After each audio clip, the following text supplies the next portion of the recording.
Light's Hammer is a Holy Paladin AoE healing spell. Right now it costs 35% of your base mana, but in patch 7.2.5 they are reducing the mana cost by 20%. This led me to look more into this spell, seeing as I have not used it much in this expansion. It's a tier 1 talent with a 40-yard range, instant cast, and 1-minute cooldown. The spell description reads, hurls a light-infused hammer into the ground, where it blasts a 10-yard radius every 2 seconds for 14 seconds. Each blast deals holy damage to enemies and heals up to 6 allies. Right now, the spell animation for Light's Hammer is really cool. You hurl a giant hammer to your desired targeted location. It lodges itself into the ground and shoots out bolts of holy electricity. I had so much fun just casting this spell just because it looked awesome. However, when I logged onto the PTR to test it out, I noticed that they changed the spell animation a bit. Here's a comparison. In the PTR, the hammer strikes the ground for each tick, creating almost a volcanic effect. There are also less bolts of electricity emanating from the hammer. I kinda like the current animation better. What do you guys think?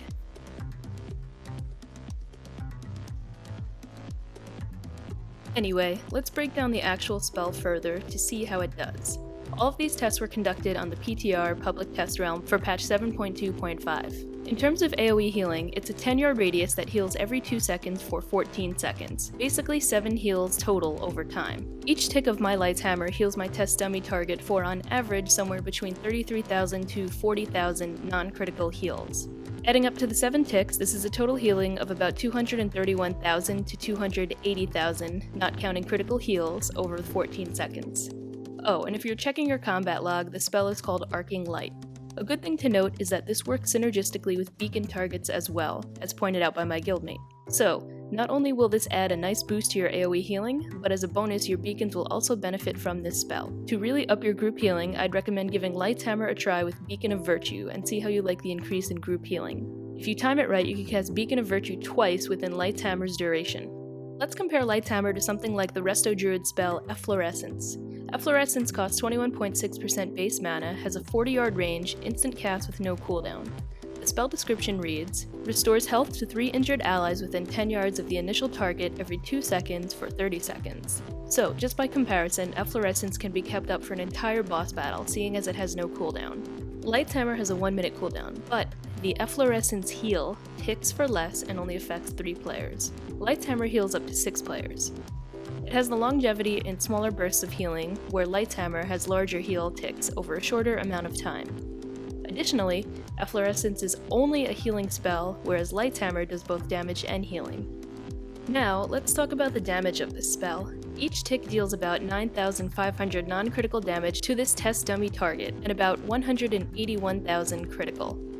Adding up the 7 ticks, this is a total of 633,500 non-critical damage over 14 seconds.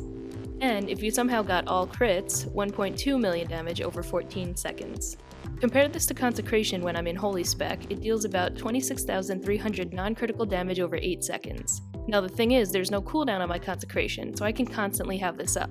Overall, Light's Hammer does more raw damage, whereas Consecration is less, but can be kept up constantly. The only thing is, it doesn't have any heal, it's strictly damage. So, this concludes my review of the Holy Paladin Tier 1 talent Light's Hammer. I'm actually excited to continue using this and testing it out, and I look forward to the mana cost reduction coming up in the next patch. In the meantime, things I'm going to experiment further with are using Light's Hammer with Beacon of Virtue in Mythic Plus dungeons for more group healing. This will also work well with the fact that I have Obsidian Stone Spalder's Legendary, which I also did a review for, and we'll put a link in the description and the end of this video if you are interested in checking it out. Let me know what you guys think of this spell, and I'll see you guys in the next video. If you like the video, give it a thumbs up, but more importantly, if you enjoy my videos as a whole, please feel free to subscribe to my channel to show some support. Thanks, and I'll see you next time.